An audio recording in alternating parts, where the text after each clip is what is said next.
Oh,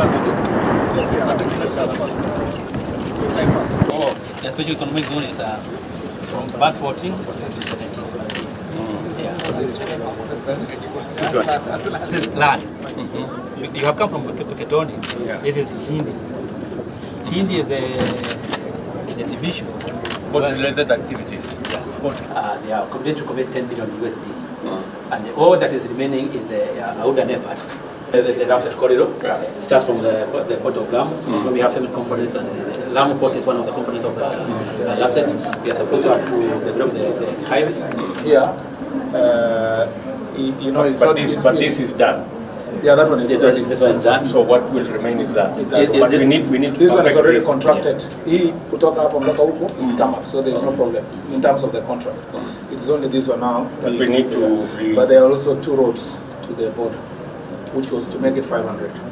The contract of the Mara, all of it was 500 kilometers. Plenty of kids. This one. From Lamu. Made by craftsmen from Lamu. So that Somewhere. Okay. That's good. That's good. Isiolo then get to Moyale and also connect to Turkana and also be able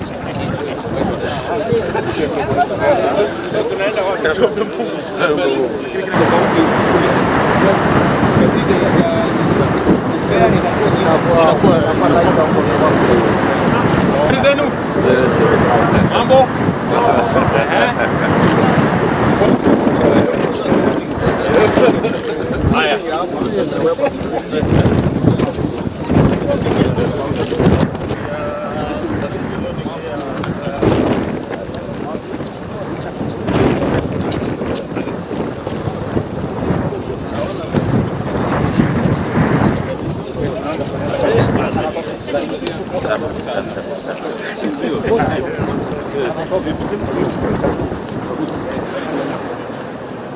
Guys,